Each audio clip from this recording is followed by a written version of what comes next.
As you're building out your strategic planning, we need to understand that you need to be involved in every step of the plan, which means that you are going to have to convert into a strategic activist. You will need to be executing. You will need responsibilities. You are part of the whole plan. You're not just creating the plan and saying, go off and be somebody.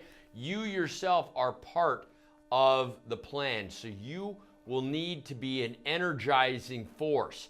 You will need to be a strategic activist. How do we do that? Well, number one, you need to start thinking about perspective, working on the business, not just in the business, right? So most of us, as we'll say employees, are working in the business. But as you're building out your strategic plan and as you're thinking about how this is going to roll out, you need to be able to use perspective and look at the broader picture. You need to understand on the business, working on the business, not just in the business. Otherwise, all we become is micromanagers. Right? And how many of you love micromanagers? Not me, right? Not me. Those are people that say, they have to do everything themselves, right? And they're always helicoptering over your shoulder. They are working too much in the business. I don't want you to fall in that trap. Perspective. I want you to start thinking on the business. Here's the other point. Perspective is worth, and I forgot exactly where I heard this, perspective is worth about another 50 IQ points. Did you know that? That's right.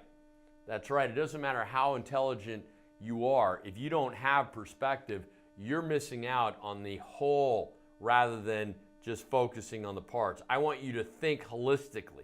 I want you to think about the whole. We know how to work on the parts. I want you to think about the whole. Perspective is worth about 50 IQ points. True, true. Top down, bottoms up, they are not alternatives. You might think, well, my organization is very top down, or my organization is very bottoms up, or I want it to be more bottoms up than it is top. Listen, there needs to be a hierarchy. We want to have a flat management matrix, right? A flat management matrix, meaning that yes, there's a CEO and then there's also the individuals that are taking out the trash. But you want to be able to collaborate and communicate, and that is a flat management matrix. So top down and bottoms up are not alternatives. What is an alternative, what you want to be building in your organization or to execute the strategic plan is a flat management, or we call this a horizontal management matrices. A horizontal, that's the organization that you want. The vertical structure or top down is going by the wayside. That is culturally moving, we are moving away from that in the United States. And that is one of our competitive advantages. Imagine that we are competing, think about this on a global scale. Imagine that you're competing against an organization in China, Mexico, France, Brazil, where everything is very vertical in terms of their management structure. There's less collaboration, there's more silos, there's less communication, right? We want the most in our strategic, as a strategic activist, we want the most out of our team, out of our employees. We want a flat management matrices so that we can inspire people to be more collaborative, more communicative. We want people that are going to tell us what to do, not us telling them what to do, right? I want volunteers. When I hire someone, I want them to be a volunteer, right? We talked a little bit about this third point. I cannot see the end from the beginning. And as a strategic activist implementing the strategic plan, you may give the perception that this is where we're going, but that doesn't mean you can actually see the end. Why? Because you are always going to push it out. You want to continue to grow. You want to continue. There is no end. It's not like a basketball game. I absolutely deplore sports analogies in the real world. I deplore them. Why? Because there is a beginning and there is an end. Because there are referees, there is a very specific set of boundaries that you're able to play in. There's only a specific number of players, and each player has a specific role, right? The real world is not like that. In the real world, there's no referee to call an immediate foul. No, there's not, especially when you're dealing internationally. And the field there's no field. It's all different. And let me tell you something about that field if you happen to be on one. It's going to be slanted and tilted against you. You're going to have to run 12 yards while they run 8, right? Sports, I cannot stand them. I hate to lose. You know what? Business isn't about winning or losing. Success is measured in so many different ways. Success is measured in learning. Success is measured in teaching. Success is measured monetarily. Success is measured in timing. There's a lot of different ways to measure success, and you want to keep raising the bar so you can't see the end. You are going to continue to raise the bar as you start getting to certain ports, or as you start getting closer to that point. You should never be able to see the end from the beginning. You should be able to articulate it, but you should not be able to see it. I hope you understand that. I have, number 4, I have change makers in my organization. I have change makers in my organization. The sooner you get those, as soon as you conscript them into service whereby they are allowed to have the impact to change, to redefine, right? Then you're cooking with gas and you're getting the most out of them. They're becoming much more productive. You know what's interesting? I had a student of mine, a former student of mine. He came to me about 6 months ago, and he got a great paying job. I think his starting pay was about $140,000. I thought, wow, that's pretty good for right out of school.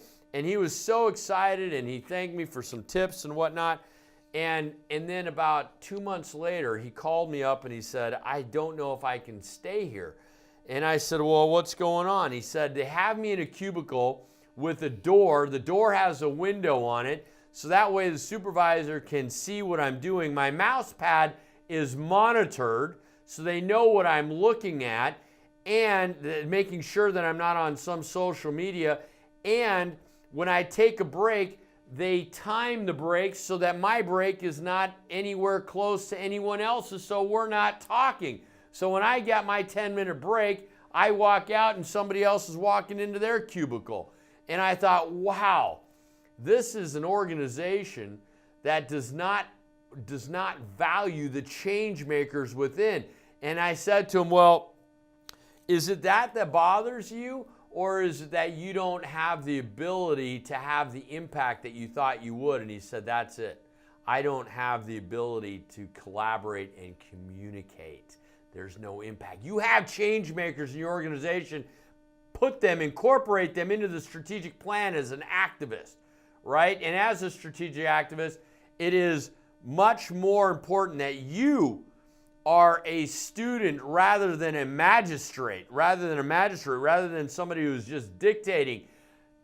You want people to volunteer. And by student, I mean you are always learning. I had somebody the other day in my organization, one that I own. I have a digital marketing company amongst the companies that I have. And in this particular organization, one of my employees said, how do you define success? And I said, for this particular organization, we have already achieved success. This is a learning platform, so that way we can monetize and commercialize all of the other vectors or verticals that we are now engaged in. And boom, the light bulb went off.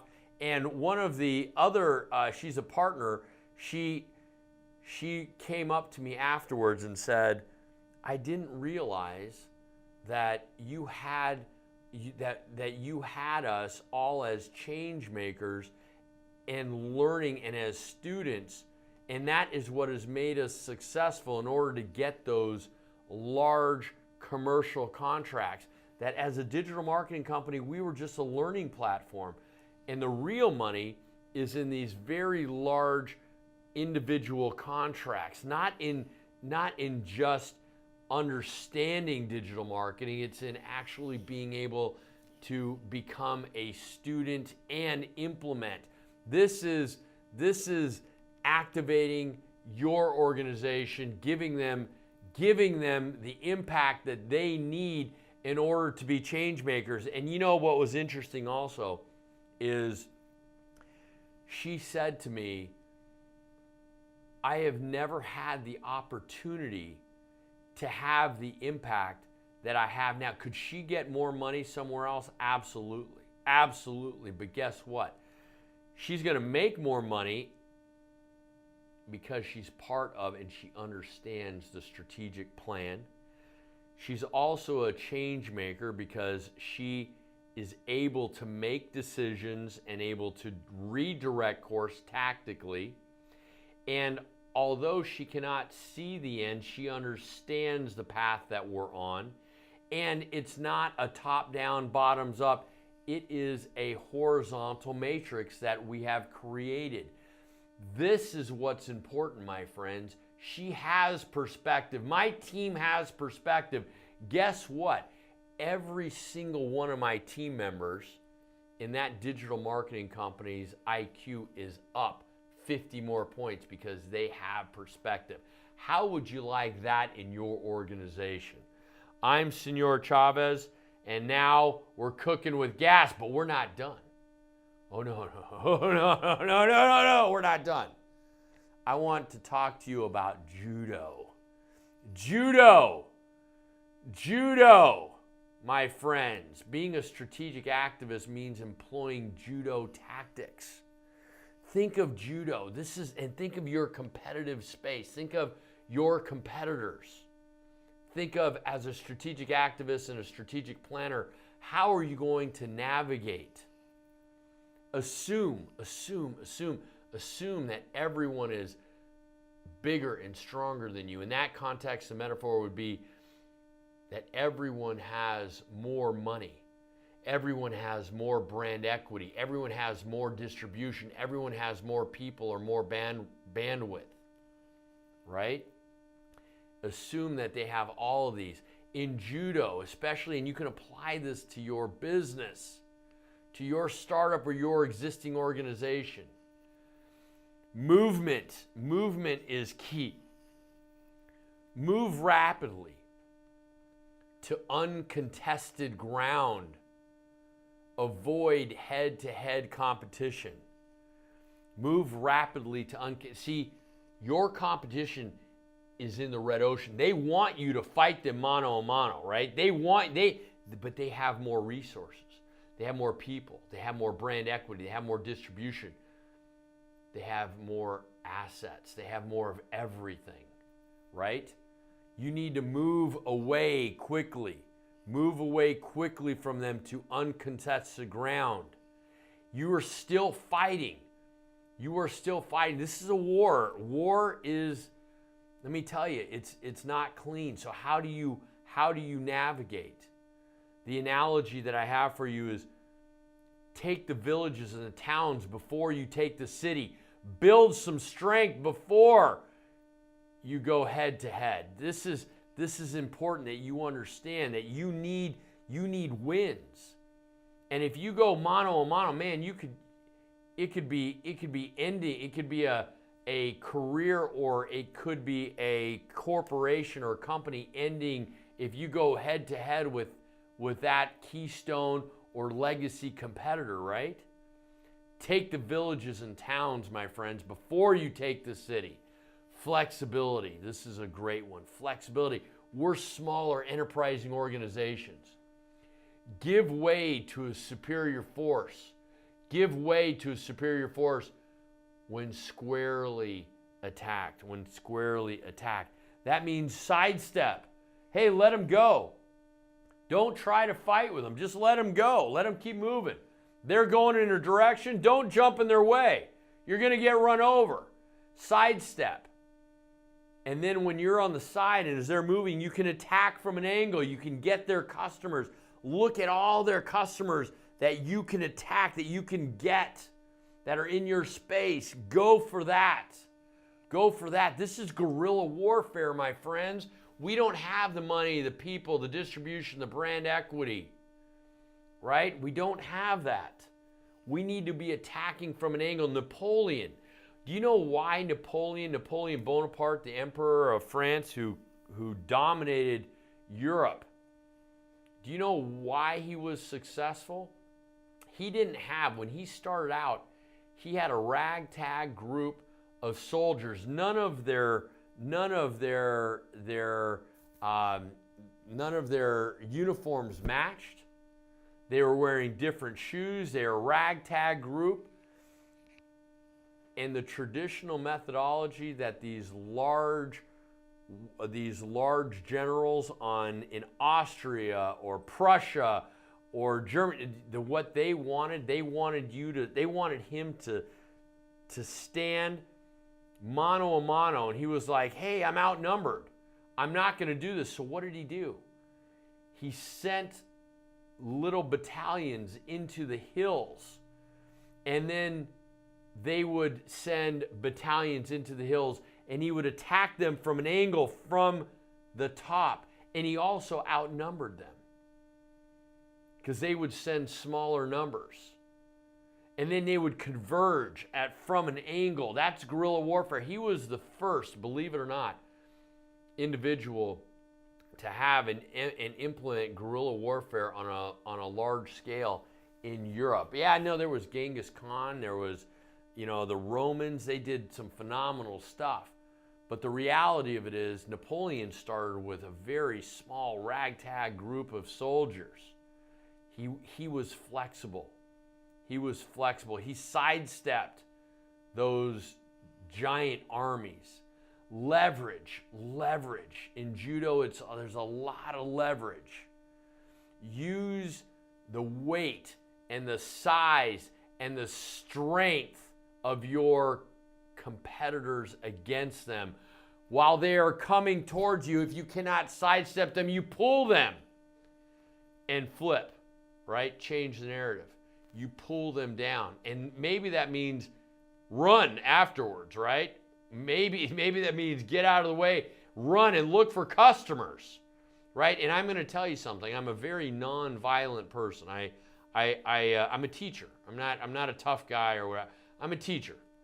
But I find that these tactics are very, very useful when you're building your strategic plan and how you should, as a smaller organization, behave in these wars, because business is war, my friends. I got to tell you, business is war. Judo tactics, I very much like them and very much employ them. Again, I'm a non-violent person. I'm a teacher, and that's what I'm good at. I'm good at implementing things. I'm good at explaining things. I'm Senor Chavez, and now we're cooking with gas.